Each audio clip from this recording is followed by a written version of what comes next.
पुढे आणणार, MD doctor Sandeep Reddy यांचे प्रतिपादन। ठाणे जिल्ह्यातील आदिवासी बहुल असलेल्या तालुक्यात हायटेक रुग्णसेवा मिळावी या उद्देशाने ठाणे येथील सिद्धिविनायक हॉस्पिटलचे संचालक आणि संस्थापक यांनी शहापुरात निस्वार्थ भावनेने मुंबई नाशिक महामार्गावरील असनगाव येथे क्रिस्टल केअर हॉस्पिटलची स्थापना केली। मात्र हॉस्पिटल व्यवस्थापनाच्या कारभारावर शहापुरातील जनता नाखुश असल्याचे गीते यांच्या निदर्शनास येताच सामाजिक बांधिलकीचे व्रत घेतलेले अमोल गीते यांनी या हॉस्पिटलची सर्व जबाबदारी परदेशामध्ये 15 वर्ष आरोग्य सेवेचा प्रदीर्घ अनुभव असलेल्या MD डॉक्टर संदीप रेड्डी यांच्याकडे सुपूर्द केली आहे। 5 जुलै रोजी झालेल्या पत्रकार परिषदेमध्ये क्रिस्टल केअर हॉस्पिटल सर्वसामान्यांचे हॉस्पिटल म्हणून पुढे आणणार असे प्रतिपादन नुकताच क्रिस्टल केअर हॉस्पिटलची धुरा सांभाळणारे MD डॉक्टर संदीप रेड्डी यांनी केली। क्रिस्टल केअर हॉस्पिटलमध्ये काही महिन्यांपासून किंवा वर्षांपासून अनेक समस्यांना रुग्णांना सामोरे जावं लागत होतं, यावर काही तोडगा काढला तुम्ही?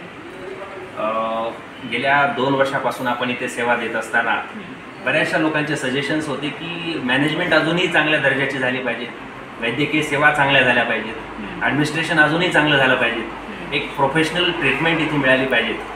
आणि त्यामुळे आपण क्रिस्टल केअर हॉस्पिटलच्या मॅनेजमेंटने एक धोरणात्मक निर्णय घेतलेला आहे आणि 1 जूनपासून डॉक्टर संदीप रेड्डी जे उच्च विद्याविभूषित अमेरिकेमध्ये त्यांनी गेल्या 15 वर्षापासून सेवा दिलेली आहे, तिथे ICU त्यांनी मॅनेज केलेले आहेत, एवढं एक्सपर्टाईज त्यांच्याकडे आहे, तर त्यांना आपण या ठिकाणी पाचारण केलेलं आहे आणि आपल्या हॉस्पिटलमध्ये त्यांना इन्व्हॉल्व केलेलं आहे। आणि हॉस्पिटलमध्ये मॅनेजमेंटमध्येच नव्हे तर ओनरशिपमध्ये सुद्धा ते आलेले आहेत। त्यामुळे 24 तास डॉक्टर संदीप रेड्डी यांचं बारकाईने इथे लक्ष आहे।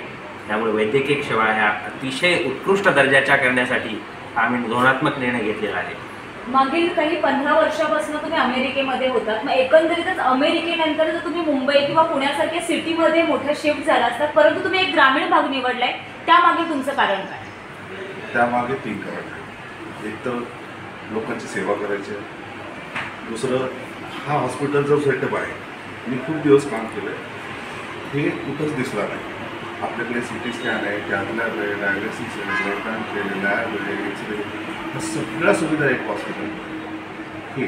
आणि शेवटचं कारण म्हणजे GTC त्यांची आमची ॲक्सिडेंटली भेट झाली आणि आय वॉज इम्प्रेस्ड आणि मग मला त्यांनी सेटअप दाखवलं।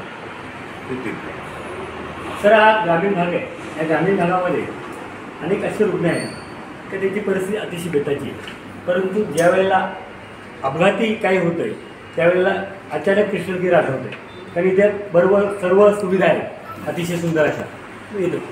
त्यानंतर जर एखादा आलाच तो एखादा रुग्ण आला तर आपण त्याला काय ट्रीटमेंट द्या, तर अशा अनेक तक्रारी याच्यापूर्वी आलेल्या आहेत। जर ट्रॅफिक ॲक्सिडेंटची केस असेल आम्ही कोणालाही पैसे विचारत नाही, नंबर 1। नंबर 2, पेशंटला स्टेबलाइज आणि मग काय करायचं हे 2 आम्ही प्रथमच्या ताबडतोब काम आलो। आम्ही हा विचारच करत नाही हा कोणाचा मुलगा आहे, कोणाची वडील आहे, पैसे आहेत नाही, हा विचार येतच पेशंट इज प्रायोरिटी। अनेक रुग्णांचे या ठिकाणी चालू असलेले मी स्वतः त्याचे वार्तांकन केलेले आहे। याच्या पुढे देखील आता सर नाही आहे, तुम्ही आहे, याच्या पुढे देखील एखादा आदिवासी एखादा गोरगरीब काय असेल तर आपण ग्रामीण भाग आहे, आपण म्हणजे आदिवासी ग्रामीण भाग आहे आणि यामध्ये आपली काही भूमिका असेल। तुम्हाला 2 दिवसापूर्वीचं एक्झाम्पल सांग, एक आदिवासी होते, त्याची 2 बच्चे, त्यांना मी बिना पैसे घेता पाहतो, त्यांच्या ॲम्ब्युलन्सचे पैसे सुद्धा मी जीपे केले आणि किती सर नाही येत असं नाही, हे इथेच आहे। आता फक्त आम्ही 2 जण। अगोदर मी एकटा होतो, आता तुम्हाला तसेच संवेदनशील असणारे 2 डॉक्टर या भागाला मिळालेले आहेत। जी काही पोकळी होती की मी इथे 24 तास बसू शकत नाही कारण माझा सिद्धिविनायक हॉस्पिटल ठाण्यामध्ये आहे, तिथेही मला अशाच प्रकारची सेवा द्यावी लागते। मी 24 तास सेवा देत असताना दोन्हीकडे लक्ष देत असताना मला खूप तारांबळ उडायची। त्यामुळे मी माझ्याच लेवलचा माणूस, माझ्यासारखाच समाजाभिमुख आणि लोकांना संवेदनशीलपणे सेवा देणारा माणूस मी शोधत होतो आणि खरोखरच मला आनंद होत आहे की डॉक्टर संदीप रेड्डी यांच्या माध्यमातून ती पोकळी भरून काढता आलेली आहे आणि असाच माणूस आपल्या भागामध्ये सेवा देणार आहे। ॲडमिनिस्ट्रेशन चांगलं करण्यासाठी, जसं कॉर्पोरेट हॉस्पिटल्स रन करण्यासाठी एखादी बिझनेस टीम असते तर त्याच पद्धतीची बी स्टोरी म्हणून कंपनी आता इथे आपल्याकडे उपलब्ध आहेत ना, त्यांच्याकडे आपलं इथलं कोर ॲडमिनिस्ट्रेशन दिलेलं आहे आम्ही. म्हणजे कॉर्पोरेट हॉस्पिटलमध्ये जसं ॲडमिनिस्ट्रेशन जेवढ्या चांगल्या स्ट्रिक्टपणे चालवलं जातं, तो स्ट्रिक्टनेस ॲडमिनिस्ट्रेशनमध्ये तीच ॲक्युरेसी आपल्या ट्रीटमेंटमध्ये मिळवण्यासाठी आणि अजूनही चांगलं ॲडमिनिस्ट्रेशन घडवून आणण्यासाठी आपण ह्या बी स्टोरीकडे ॲडमिनिस्ट्रेशनची सूत्र दिलेली आहेत.